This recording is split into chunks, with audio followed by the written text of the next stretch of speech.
Hi, Julie Rader here, talking about the solar eclipse occurring on October 25th at 3:48 a.m. at 2 degrees of Scorpio.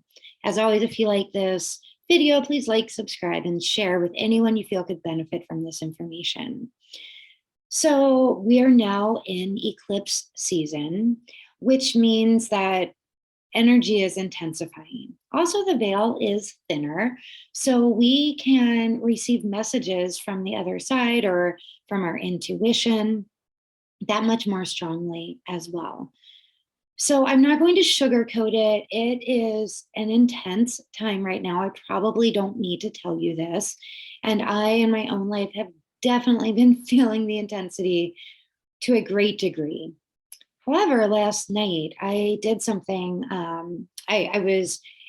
I was told about this art exhibit that was put on by a monk at this local studio in Hermosa called Resin. If you haven't been there, it's wonderful. My kids do their homeschool program there, and so this monk was painting and chanting, and they had this other man who was chanting as well. This other man who they say has a voice of an angel, and I definitely agree. He performs at Carnegie Hall every year, a cappella for 2 hours. Um, and it was quite magical. The intention there was for all of us to heal and feel a deep sense of peace. I went there thinking it was just going to be this beautiful art, and it was, but there was such an energy with the chanting and the just the vibe of the whole place. And I woke up this morning after an amazing night of sleep and feeling better than I've felt in months. So I'm telling you this because it's vitally important for you right now to do things that uplift your energy. So between that and doing a deep clean of my entire house yesterday, I am finally feeling a bit more like myself. So knowing that the energy is intense, it's, as we say in astrology, forewarned is forearmed. What can you do to uplift your energy, to pamper yourself? What do you need to have in place? For me, if my home is tidy and clean, I can think clearly, and that has not been the case for weeks. So, what is it for you? What are the little things you can do right now so that you feel a sense of stability and control during these times of chaos on a global level, and perhaps in your personal life as well, like I have going on? So, this eclipse, it is happening 3 days after the exact conjunction of Venus and the sun, which is called Cazimi. So Venus and the sun have been traveling together. They held hands, walked from Libra into Scorpio. So we still have a lot of air energy. We have a grand air trine going on in the sky right now. We have Mercury in Libra, trine Saturn in Aquarius, trine Gemini in Mars. This is really where we could be getting lots of ideas and ideas that could propel us forward into the future. So write these ideas down, be aware of them, and take note. Because if you don't capture them when it comes to air energy, it can leave as fast as it comes. So take time to meditate during this eclipse.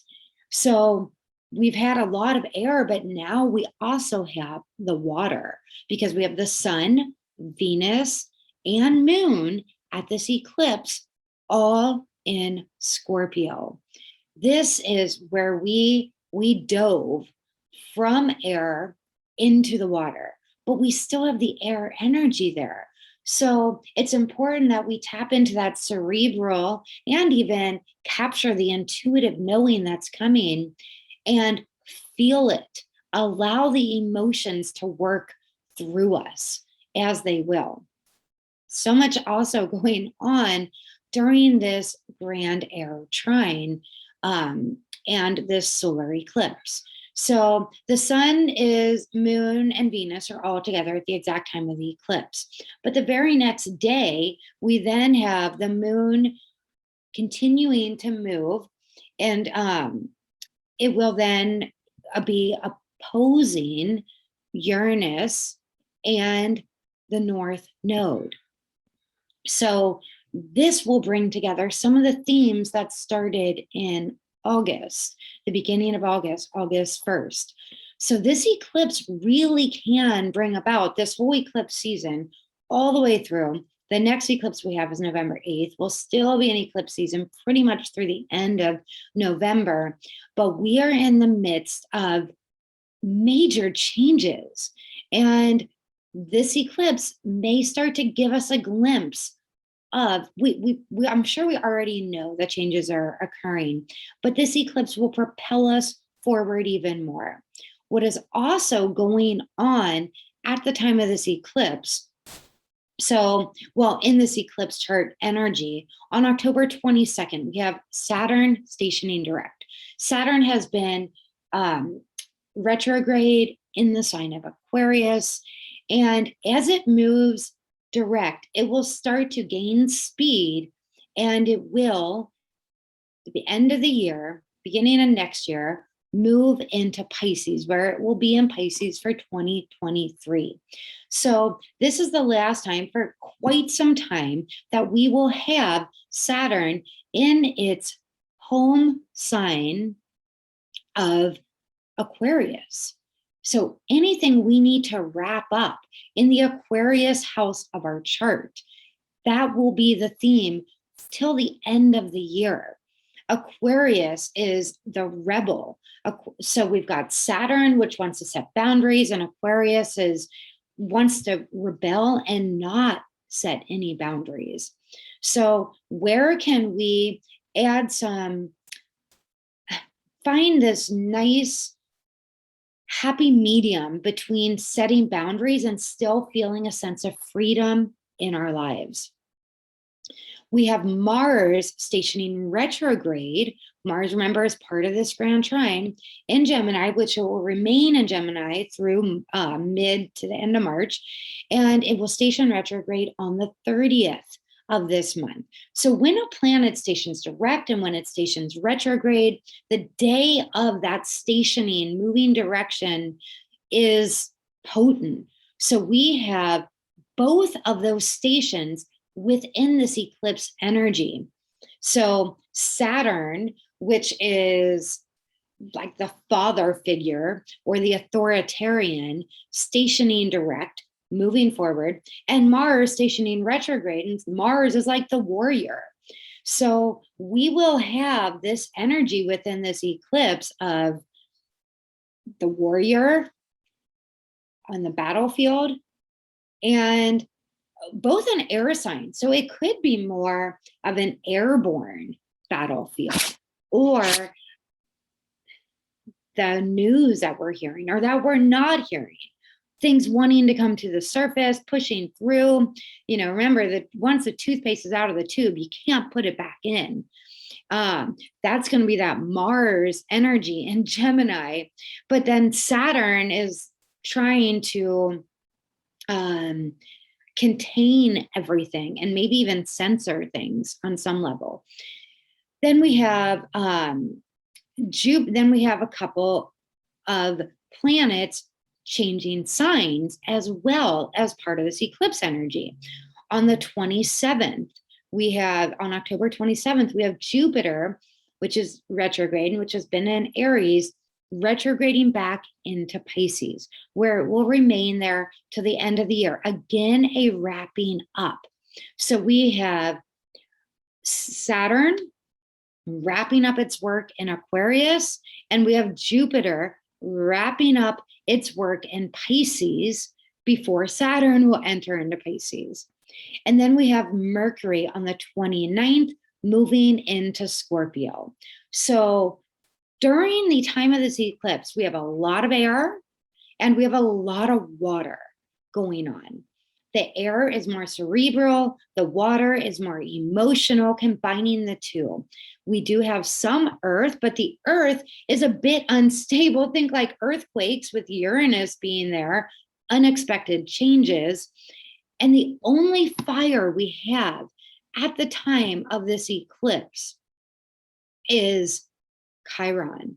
Well, at the eclipse, actually, Jupiter will still be in Aries, but by the 27th, it will be into Pisces. So at that point, our only fire will be Chiron. And Chiron is not very fiery.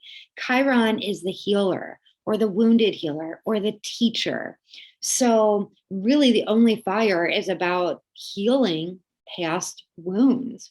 Where have we been burned in our lives? And a lot of that healing energy coming in. So fiery is not, so we're going to have to replace the fire somehow in November. We're going to have so much going on anyway, but when you're doing your intentions, light a candle. When the weather starts getting cooler, start a fire so that you can stay activating your third chakra, your Manipura chakra, which is about giving you that assertive energy, which is going to be lacking with this Chiron. We are going to need the strength to get through these times ahead. So again, do whatever you can to uplift your energy. Okay, let's go through the signs now. So for Aries, this eclipse is happening in your 8th house. This is the house of psychology. You will be doing a deep dive into your psychology. This would be a great time for you to perhaps see a therapist. You have Chiron there as well. So, I mean, you have Chiron in your sign in the 1st house. So Aries, take the time to do the psychological work. There's not a lot of fire in the air. Therefore, you'll feel more inspired to take a step back, to slow down, to tune into your emotional state, and to weed out what you no longer need. Taurus, this is happening in your 7th house. It is the house of relationships. It is so you have Venus there too, Venus, Sun, and Moon, but something's being eclipsed. Perhaps something is being eclipsed out of your life. It could be a relationship that's no longer serving you, or it could be a blockage in your relationship so that you can take your relationship to the next level.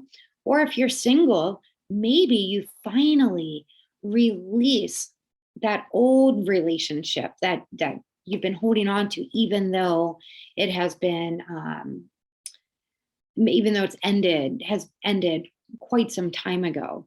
So something will be eclipsed so that you can move forward, either in that relationship or opening you up for perhaps another relationship in the future. Gemini, this is in your 6th house. This is all about health, could be pets.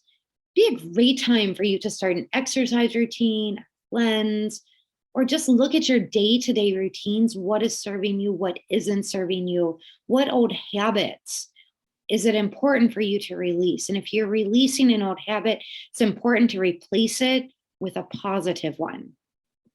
Cancer, this is in your 5th house. It is all about children, perhaps romance, creativity. Maybe it's time for you to look at becoming an entrepreneur in some way. So these are all themes for you, but very much with children. So pay attention to that, either you being more childlike or looking at anything going on in your children's lives. Or maybe you're bringing a child in. Leo, this happening in your 4th house. This is all about home and family. You're looking at the physical home you live in. Maybe it's time to make a change there, or maybe there needs to be a healing in your family relationships.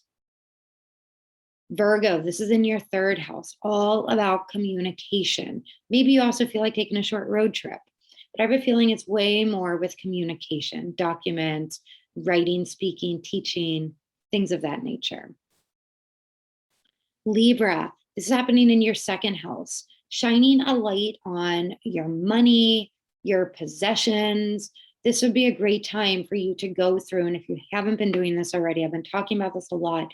Go through, get rid of what is no longer serving you. Get rid of the things that are broken, stained, ripped, don't fit anymore, all of that. Go through your possessions, weed things out, and create space. Also looking at your finances, budget, do whatever you need to there as well. Scorpio, this is your eclipse. This is big for you. I'm sure you've been feeling the intensity. It will continue to intensify. Now with Venus and the sun in your sign, Mercury is going to be moving in there as well. You will start to feel like you're coming back to life a bit, even in the midst of all of the change that I am sure you are experiencing in your life. Sagittarius is happening in your 12th house. You may feel a bit more like retreating at the time of this eclipse. And so if that's the case, honor that. It is a time for you to let go. Write down your dreams. It's important because you will get some really important information if you pay attention. Capricorn, this is in your 11th house. It's shining a light on your friends, your groups, and even perhaps your goals. What goals have you set in the past? And do they still have meaning for you? If not, change them up. Aquarius is in your 10th house, everything to do with career and social status. So for you, with Saturn stationing direct and spending the last few months in your sign, it is time for you to get very serious and get to work on anything you've been putting off career-wise. Saturn is asking you to do the work. Saturn's a taskmaster, it keeps you on point. If you can focus and do the work, you will be rewarded. You have till the end of the year to get that going. And Pisces, last but certainly not least, is happening in our 9th house, the house of travel, anything spiritual. Reactivate your spiritual practices because a veil is thinner. Your intuition and even psychic ability will be enhanced that much more. And this also could be bringing up any themes of relocation. This is definitely a theme for you as well, Pisces. All right, thank you so much for listening. I really appreciate your support, and I'll see you in the next video. Oh, and I am starting to work on the 2023 videos for each sign. Stay tuned.